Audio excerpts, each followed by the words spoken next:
जिल्हाध्यक्ष आहेत आणि कर्तव्यदक्ष आहेत, म्हणून त्याच्यासाठी मी डोळोचोळी सांगतो, छाटले जरी पंख माझे पुन्हा उडेन मी, छाटले पंख जरी पुन्हा उडेन मी, अडवू शकेल मला अजून अशी भिंतच तयार नाही. धन्यवाद. नांदे साहेब, आपण प्रास्ताविक करावं. 148व्या जयंती निमित्त जमलेल्या तमाम माझ्या आदिवासी बांधवांना माझा जय बिरसा, जय भीम.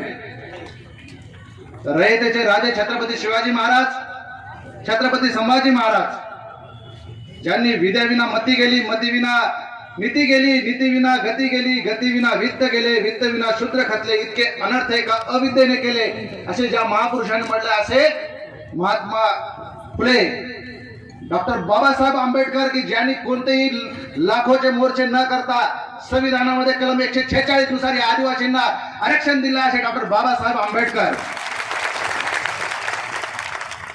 परमपूज्य क्रांतिकारक सोमाडोमा अंध संत फुलाजी बाबा, संत मुंसाजी माऊली यांच्या चरणी मी नतमस्तक होतो.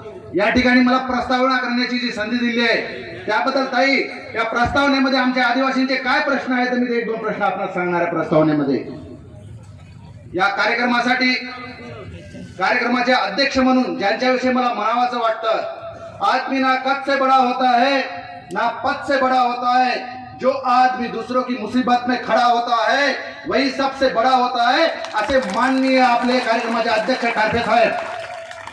सामाजिक संघटनेमध्ये काम केल्यावर निश्चितपणे त्याचं फळ मिळतं, असे आमचे अमाशदादा पाडवी विधान परिषदेचे आमदार. खऱ्या अर्थाने त्यांनी सामाजिक संघटनेमध्ये काम केलं, त्याची पावती पक्षाने त्यांना विधान परिषदेवर आमदार म्हणून घेतलं आहे. हे एक आपल्यासाठी खूप भाग्याची गोष्ट आहे, असे आमचे उद्घाटक या कार्यक्रमाचे. दुसरे की ज्यांच्या आचरणातून फुले शाहू आंबेडकरांचे विचार या ठिकाणी आपल्याला ऐकावास मिळतात, असे आमचे हृदयाचे, तरुणांच्या हृदयाचे ठोके उडवणारे आमचे सतीशजी पाचपुते साहेब, आणि ज्याला नुकतेच या जिल्हा परिषदेमध्ये जिल्हा परिषदेचं अध्यक्षपद भूषवलंच नाही, एक मान सन्मानानं अध्यक्षपद भूषवलं. एक आदिवासी अध्यक्ष कसा असतो त्या या जिल्हा परिषद 2.5 वर्षाच्या काळामध्ये दाखवून दिला, आणि एक भूतन भविष्यातील या जिल्हा परिषदेची 5 गुंठे जागा बिरसा मुंडा पुतळ्यासाठी दिलेली आहे, असे आमचे गणाजीरावजी बेले साहेब. आणि सर्वच मान्यवर या ठिकाणी वेळेचा अभाव असल्यामुळे सर्व मान्यवरांना मी पुन्हा एकदा आपलं स्वागत करतो आणि माझ्या प्रस्तावनेला सुरुवात करतो. या ठिकाणी आदिवासी युवक कल्याण संघ कर्मचारी संघटनेच्या माध्यमातून 2002 पासून जे कार्य सुरू झालेलं आहे, त्याचं घोतक आज तुम्ही एवढे बसलेली जनता ही त्याचं हे आहे की उत्तर, याचं जनता हे उत्तर आहे की संघटनेनं काय केलेलं आहे. संघटनेनं पहिल्या माध्यमातून प्रत्येक खेड्यापाड्यामध्ये जायचं, पोहोचण्याचं काम केलेलं आहे. बिरसा मुंडाचे विचार खेड्यापाड्यापर्यंत पोहोचण्याचं काम या संघटनेने केलेलं आहे. प्रत्येक खेड्यात रात्र पाहिली नाही, दिवस पाहिला नाही. डॉक्टर टारफे साहेब असतील, पाचपुते साहेब असतील, यांनी घरादाराचा न विचार करता प्रत्येक गावामध्ये, खेड्यामध्ये आदिवासी युवक कल्याण संघाच्या माध्यमातून क्रांतीसूर्य बिरसा मुंडा यांचे विचार पोहोचण्याचं काम केलं आहे. त्याच्यासाठी जोरदार टाळ्या वाजल्या पाहिजेत. दुसरं मला सांगावं वाटतं, आदिवासी युवक कल्याण संघाच्या माध्यमातून आपण कर्मचारी संघटनेच्या माध्यमातून सातत्यानं पाठपुरावा केला होता की माझ्या आदिवासी बांधवांना किनवट इथे 200 किलोमीटर अंतरावर आदिवासीच्या योजनेसाठी जावं लागतं. हा विचार या बसलेल्या नेत्यांच्या डोक्यामध्ये आला, आणि त्यामधून 2009 मध्ये पासून जे आपण सुरू केलं की या ठिकाणी एकात्मिक आदिवासी प्रकल्प कार्यालय कळमनुरीमध्ये झालंच पाहिजे, ही आपली प्रथम मागणी होती. आणि आदिवासी युवक कल्याण संघ आणि कर्मचारी संघटनेच्या सातत्यानं पाठपुरावा केल्यामुळं मंजूर झालेली आहे. मित्रांनो, हे आपल्यासाठी या संघटनेचं घोतक आहे. दुसरं मला सांगावं असं वाटतं, या ठिकाणी आपले जे आश्रमशाळा होत्या त्या आश्रमशाळा पडक्या इमारतीमध्ये होत्या, पण महाराष्ट्रामध्ये कुठेही नाहीत असे टोले जंग इमारतीमध्ये आजच्या आश्रमशाळा आपल्याला बघायला मिळतात. ते कोणाचं जर श्रेय असेल तर तुमचं आहे. तुम्ही सर्व जनता पाठीशी राहिली म्हणून संघटनेला पाठपुरावा केला आणि या ठिकाणी टोले जंग या ठिकाणी आपण आश्रमशाळा उभारू शकलो. तेवढंच नाही तर विद्यार्थ्यांचे जे वसतिगृह होते ते वसतिगृह सुद्धा शासकीय इमारतीमध्ये भरत आहेत. याचा सर्व श्रेय हे आदिवासी युवक कल्याण संघ कर्मचारी संघटनेला आणि तुम्हा सर्वांना द्यावं लागेल. या ठिकाणी विसरून चालणार नाही. या ठिकाणी कर्मचारी संघटनेच्या माध्यमातून दुसरा कोणता महत्त्वाचा प्रश्न आम्ही घेतला असेल तर ती या ठिकाणी गोरगरिबांचे मुलं शिकले पाहिजे, टिकले पाहिजे आणि प्रशासनामध्ये आले पाहिजे, हा हेतू धरून आम्ही हिंगोली या ठिकाणी बिरसा अकॅडमी उघडली आहे. आणि या बिरसा अकॅडमी मध्ये 45 विद्यार्थ्यांना पहिल्यांदा गेल्या वर्षी आम्ही प्रवेश दिला. ताई आहे या 45 विद्यार्थ्यांपैकी एका वर्षामध्ये 7 ते 8 विद्यार्थी आमच्या आज प्रशासनामध्ये गेलेले आहेत. हे कर्मचारी संघटनेचं काम आहे, ते कुठेही लपणारं काम नाही. आणि याला सडळ हाताने सर्व कर्मचाऱ्यांनी मदत केली, त्याबद्दल कर्मचाऱ्याचे धन्यवाद देतो मी. दुसरं मला सांगावंसं वाटतं की ताई, आता एक नवीन ट्रेंड आलेला आहे आता समाजामध्ये की कोणाला आदिवासी व्हावं वाटायले, कोणाला वाटले आदिवासी व्हावं, काय आदिवासी व्हावं वाटायला काय कळलं त्याचं. प्रत्येक जण येऊन म्हणतोय की मला आदिवासी होऊ द्या, मला आदिवासी होऊ द्या. अरे आम्हाला तुम्ही जवळ येऊ देत नव्हते एवढे दिवस, आणि आज प्रत्येकाला वाटायला की आदिवासी होऊ द्यावा. हे जमणार नाही. आदिवासी व्हायचं असेल तर बिरसा मुंडाच्या पोटीत जन्म घ्यावा लागेल, तरच ते आदिवासी होतील, आदिवासी होऊ शकणार नाहीत. त्या ठिकाणी मला एक ठामपणे सांगावं असं वाटतं की बिरसाची औलाद आहेत सर्व बसलेले, आणि हे ओरिजिनल आहेत, त्याला कुठेही डुप्लिकेटचा डाग नाहीये. म्हणून एवढी जनता या ठिकाणी आलेली आहे. दुसरं मला महत्वाचं सांगायचं वाटतंय की ताई, सारथी महाज्योतीच्या धर्तीवर जे काम चालू आहे त्या धर्तीवर TRTI मध्ये सुद्धा पाटील साहेब की या धर्तीवर आदिवासींसाठीच्या योजना सारथीच्या महाज्योतीच्या आल्या पाहिजे, ही आमची मागणी आहे. दुसरी मागणी आहे की महाराष्ट्र जमीन महसूल अधिनियम 1966 कलम 36A मध्ये काय सांगितलेलं आहे की आदिवासी जमीन इतरांना घेता येणार नाहीत. पण सर्रासपणे आपल्याला माहित असेल की आदिवासी जमिनी रजिस्ट्री होत आहेत. 36 कलम सांगताय की जर आदिवासीची जमीन बिगर आदिवासीला द्यायची असेल तर कलेक्टरांना शासनाची परवानगी असल्याशिवाय देता येणार नाही. फक्त आदिवासीची जमीन आदिवासीला द्यायची असेल तर कलेक्टर परवानगी देऊ शकतात, बिगर आदिवासीसाठी शासनाची परवानगी लागते. हे आपण या ठिकाणी ध्यानात घेतलं पाहिजे मित्रांनो. दुसरं महत्वाची आमची एक मागणी आहे की आमचा समाज आर्थिकदृष्ट्या दुर्बल आहे, आणि हा आर्थिकदृष्ट्या दुर्बल समाज जर सक्षमपणे करायचा असेल तर शबरी आदिवासी विकास महामंडळाकडून या ठिकाणी आपल्याला आदिवासी शेतकरी बिगर शेतकरी पतसंस्था उभारून याला शबरी आदिवासी महामंडळानं कमीत कमी व्याज दराने आम्हाला कर्ज दिलं पाहिजे, जेणेकरून आमचा शेतकरी सुद्धा एक सन्मानाने जगू शकेल. ही आमची या ठिकाणी मागणी आहे या प्रस्तावनेमध्ये.